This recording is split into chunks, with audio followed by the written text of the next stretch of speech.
Correct your intentions. Barakallahu feekum. I ask Allah to make this easy for me and for you. We're moving right along in this light summary. Looking at the scroll bar here, we're just about halfway through. And what page is this? 15 out of 33. So yes. We're still in the section about the conditions of prayer. And we've reached this few lines here where the author talks about excused filth.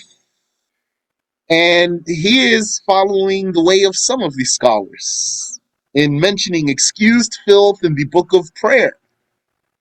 And other scholars, they mention excused filth in the book of purification. I didn't used to notice some of the scholars mention excused filth in the book of prayer. When I saw that in something that I took, I was surprised. I thought, why he's doing like this? Yani, didn't make sense to me. Yani, I see why they do it. Now I see more, especially that I've been exposed to it more. I didn't know. I thought that scholar was just doing something. But that's what they do. So he is amongst those who put it in the book of prayer. So what did he say? May Allah have mercy upon him. He said, the blood of what does not have flowing blood is excused. First of all, you need to know that the excused filth has different cases, different areas, if you want, or realms. Because sometimes the filth is excused for your prayer, but not for the water. And sometimes the excused filth is excused for the water. And sometimes it's excused for the place. But when I say sometimes it's excused for the water, you need to know that it always goes back to the prayer. The issue always goes back to the prayer. Yani, whether najasa is excused or unexcused, and even having to remove it or not remove it goes back to prayer, not to something else. Yani, goes back to prayer with some detail. Okay, when it comes to the urine, there is a consensus that staining yourself with urine is a major sin. There's a consensus, no difference in opinion, because of the hadiths about that. So none of these scholars said that it's permissible for a person to deliberately allow himself to be stained with urine. Due to the hadith, most of, or the general torture of عَامَّةُ عَذَابِ الْقَبْرِ مِنَ الْبَوْلِ. Most of the torture of the grave, or the general torture of the grave, is due to urine. So the scholars didn't have any difference in opinion about the prohibition of leaving it on yourself or on yourself or your clothing that you're wearing. Can't stain yourself with that. If it's on your clothing, do you have to remove it off your clothing immediately? I didn't hear about that. For sure, you cannot have it on yourself. As for other najasa, now I'm talking about unexcused at the moment. I didn't start reading yet. As for other filth, feces, vomit, wine, or other intoxicating drink, these filths, the scholars don't have an agreement that it's forbidden to come in contact with them.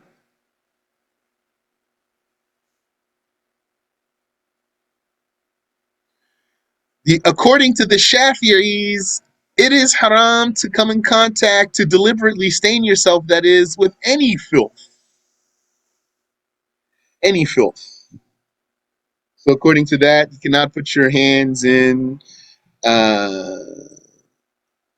feces or blood or other type of filth, other types of filth. But some of the scholars, they said the only thing that's haram for you to deliberately put onto yourself is urine. You'll find that helpful one day. You'll find that judgment helpful one day. Like, for example, maybe you're one of those people who like to use the hand sanitizers. They tend to put alcohol in those. So if there's an alcohol in there, then it's filthy, actually.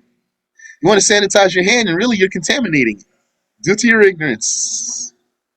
Not knowing what's filth and what's not filth. You'll be contaminating your hand while you want to purify it.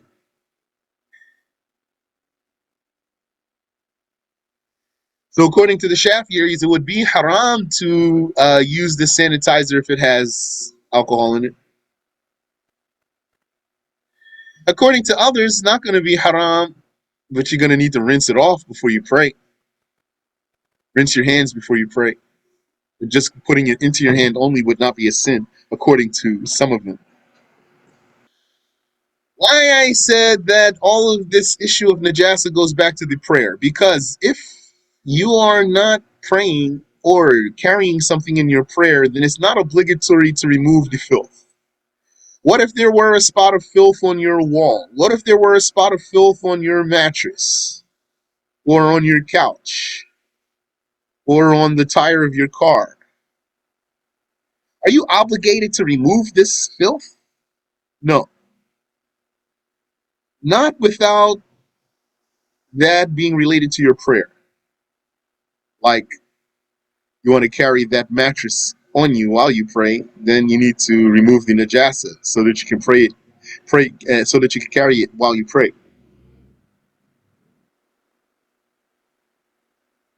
Yani sometimes the person has a question. It says, my little one peed in the bed. How do I clean the najasa? Okay, that's a fine question, no problem.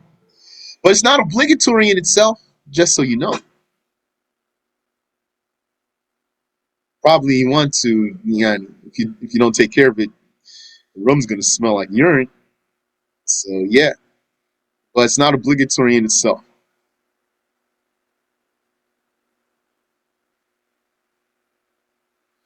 So the author says here, the blood of what does not have flowing blood, the blood of what does not have flowing blood is excused. What did he say here in the Arabic? يُعْفَى عَنْ دَمِ مَا لَا نَفْسَ لَهُ سَائِلَةٌ. Okay. First, what does not have flowing blood? And what does it mean to not have flowing blood?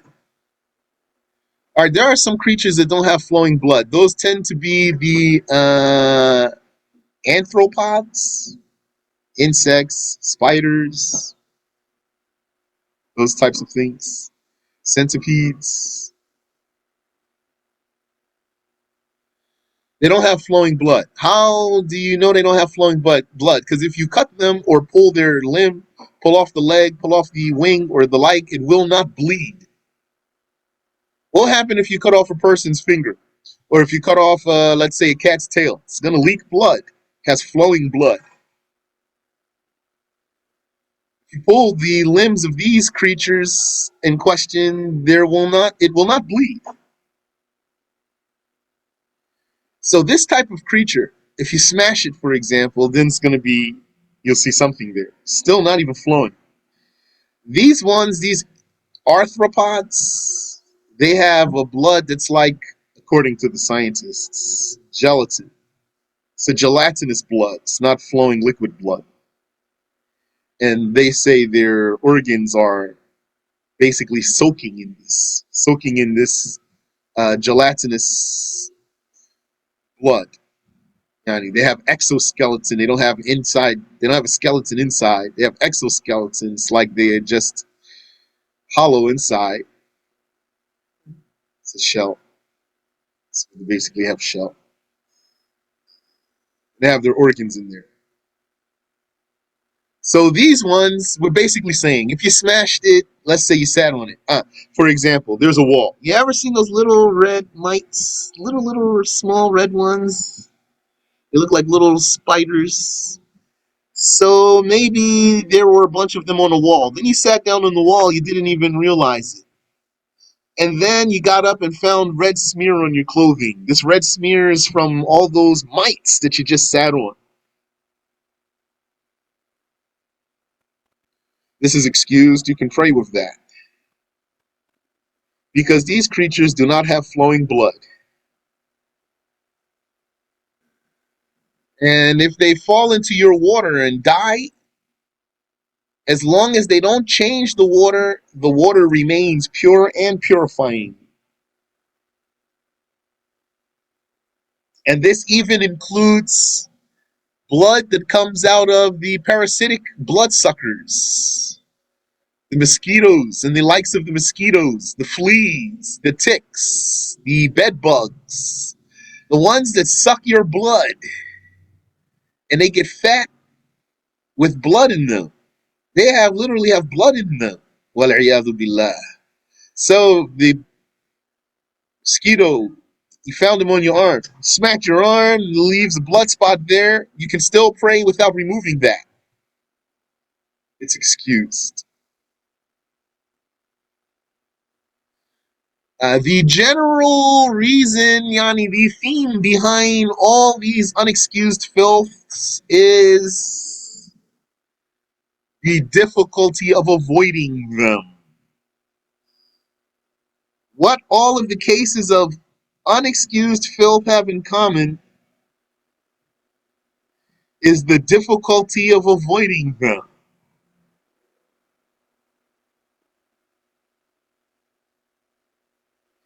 So when they were difficult to avoid, then there's a religious rule, which is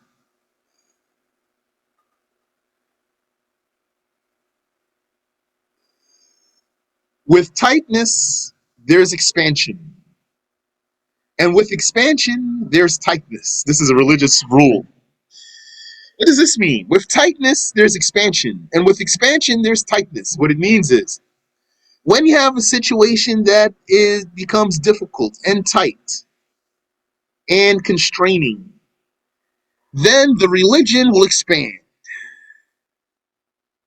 so that it's easier to deal with. And when you have a situation that is easy and open and very maneuverable, then the religion will constrict. So look at so many cases of easier rules based on situations. The traveler, he can travel while he can pray while sitting on his animal, facing away from the Qibla. Here, the religion expanded for us to accommodate the traveler and other things, like in the battlefield. In the battlefield, you can even be ahead of the Imam. Isn't it that, did you know? According to the Shafi'i school, if you step ahead of the Imam, if you put your heel ahead of the Imam's heel, it will break your prayer. Not in hand-to-hand combat, though. When situations tighten, the religion expands. So when it was difficult to avoid some instances of filth, they became excused. What's difficult here? It's difficult to avoid these creatures biting you, falling in your water. You're drinking something, you step away, you come back, there's a fly in there. Especially in some areas, and especially during some seasons. I heard about one Shaykh, he went somewhere, I don't know if it was Bangladesh or what, to give a lesson. So, on his back, what's on his back? All kinds of creatures. They're just insects, creatures, they're on his back. Like on the back of his shirt. Subhanallah. I studied overseas. Once they took us out for like a break. They took us to out to the country. They barbecued meat for us, and we were able to play in the pool and everything. Oh, those flies were relentless, relentless. Honey, how are you gonna stop them? You can't even stop them. There's too many of them. You can't win. So, the blood of what does not have flowing blood is excused. Also, what does not have flowing blood, some other creatures, not only arthropods, the gecko, if I'm not mistaken, the gecko, if you cut off its limb, will not bleed. And the possibly also the salamander, if you cut off its limb, will not bleed. So the blood of what does not have flowing blood is excused, as well as the droppings of a fly. Fly droppings are excused because it's so small. And not only are the fly droppings themselves excused, but also the najasa that clings to the feet of the fly. Maybe there was a fly enjoying a nice, yani for him, fresh feces. Then he flew off of that feces and landed right on your forehead. So, could be that he left some microscopic footprints on your forehead. So now you must wash your face before you pray. You have to remove that. It's excused. And the fly is not a condition. He says fly. The fly is not a condition. The fly is an example. And the blood of the Betharot,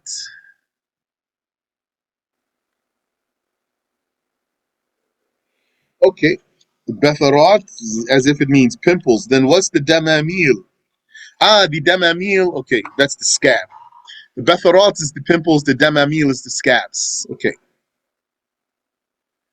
What about bird droppings when praying outside? Yes, the bird droppings are overlooked on the ground. I don't know if that means you can just stand right there and pray in there, but means if you walked over it and then you prayed, for example, then you don't have to wash your feet. Or, for example, there's a humble village where the people they wear flip flops, and the humans and the animals, their animals share the dirt road. So, yeah, the goats, cows, people are all using the same road. So that means, there's najasa in the dirt. This is overlooked. If you walk through there barefoot, let's say, it's not a condition. Barefoot is not a condition, even with your shoes on. You walk through there and then you pray. Like you walk through there barefoot and then you wanted to pray. You don't have to wash your feet. Or you walk through there with your flip flops and then you wanted to pray in your flip flops. You don't have to wash them. You don't have to take them off. And bat urine also has same judgment. He said, and the blood of the Betharah, the pimples. A little and a lot is excused. Meaning, even if you bursted your own pimple, squeezed your pimple, then the blood came out. The white pus shot out, stuck to the mirror, and then blood started leaking down from the busted pimple. You can pray with the presence of that blood there. And the pus of scabs. Uh, And what's like that also, if you nicked yourself shaving, you nicked yourself shaving.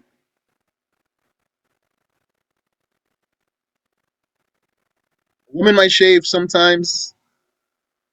She might shave her legs. She might have mustache. She shave her mustache or her beard, meaning she has chin hair.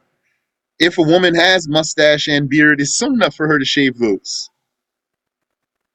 So if you nicked yourself shaving, also this blood is excused. And from a little bit of foreign blood, some foreign blood, Damil Ajnabi, yeah. Foreign blood is what? Like someone else's blood. That's what that is. Once I met a guy, his arm was broken. His bone penetrated his skin. Yani his arm was broken, his bone was protruding. So I helped him. I took him to the hospital. Went into the emergency room. And this guy is like, as if he's a bum, as if he's even a drunkard. The guy said, I'll correct my intention, take him there. He wasn't even a Muslim, mashallah. So I told him, come on. So we went to the ER. So we went in there. Anyway, the real point of the story that some of his blood dripped on my Timbs at the time. I had some Timberlands. I took him there to go to the end of the story there. And it's like they didn't want to treat him because he doesn't have insurance or anything. I said, you're not going to do anything for this guy? So the lady was like, okay, okay. Then she pulled out like a bandage and wrapped his arm up. I don't know. So that little bit of blood there is excused. That blood on my Timberland is excused. Never came out that stain, mashallah.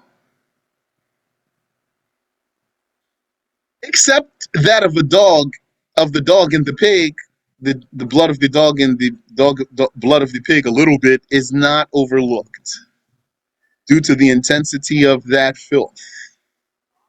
And also there's some other cases of excused filth. We didn't see something like that in here? Let me see. Okay, so he did start talking about the filth here. All of this is not excused. So what this author did was he put a section on the regular filth in the section, the chapter of purification. And then he reserved the talk about excused filth for the book of prayer. It makes sense because it's excused for what? It's going to be for the prayer. What else is going to be excused for? If there's najasa on your mattress, it's not haram for you to sleep on that mattress because there's a najasa there. An excused one. So then what else is excused filth? Amongst the excused filth is the smoke that comes from the najasa. Like someone's cooking haram meat and there's smoke coming out from the grill. And that smoke just comes right on you. So this is overlooked. And what else is excused filth? There's a very easy answer. You can tell me. An excused filth. I'm looking for a particular answer. May Allah answer the dua of who answers this question. Tell me a very fundamental case of excused filth that, and if you don't get it now, you're going to say, oh man, because you really knew it. 5. Say again, please. The blood that runs on one. The blood of one's wound, not this one. That's going to really be covered under the blood of the pimples and the pus of the scabs. All of that goes together.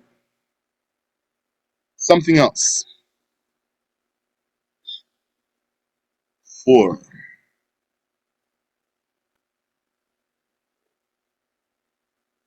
3,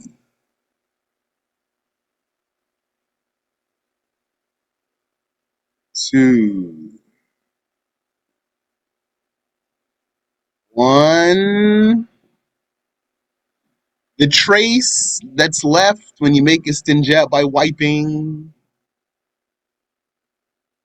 isn't it the case? Didn't we learn? When you make istinja by wiping, it leaves a trace that can only be removed by water or small pieces of clay? Yes. And you can still pray with this trace. If this wiping, istinja by wiping, leaves a trace of urine on you, how can you pray with the urine? Because it's excused if you make istinja according to the proper rules. Yani, you wiped at least 3 times and you removed the bulk and the traces until the only thing left could only be removed with water or small pieces of clay. That's excused for the prayer, not for the water. Meaning, you relieved yourself. You made istinja by wiping. You might say, well, I always make istinja with water. No, that's it, Yani. This is non-negotiable for me. I make istinja with water. Okay, but maybe you were somewhere and then you had to use the bathroom. You went into the stall and you didn't have water. Then all you had was the tissue. Now you have to make istinja by wiping, despite yourself. So you have to wipe in such a way that the only thing left is something that could only be removed by water or small pieces of clay. So this is excused for your prayer, this trace that you left on yourself. And even if, because of sweating, it transferred to your underclothing, it's still excused. So it could be that despite that you are a diligent istinjat maker, you found in your underclothing the traces of urine, or some, as they say, skid marks. As long as you made a valid, proper istinja, then all of this is overlooked. For the prayer, not for the water. Meaning, if with those very same traces that you have on yourself that's excused in your prayer, if you were to submerge yourself into a small amount of water, all of that water would become contaminated by the trace of najasa that you left on yourself. Therefore, this case is excused for the prayer, not for the water. So, that covers what the author has here. The blood of what does not have flowing blood is excused, as well as the droppings of a fly and the blood of pimples. Also, what's excused? Microscopic najasa, like the microscopic drop of urine or the microscopic drop of wine. That means you can't see it with your naked eye. And excused is the pus of scabs and a little bit of foreign blood, except that of a dog and a pig. That's not excused. And I see that we should stop here. The author wants to embark on a new section. It's time to look at the integrals of the prayer.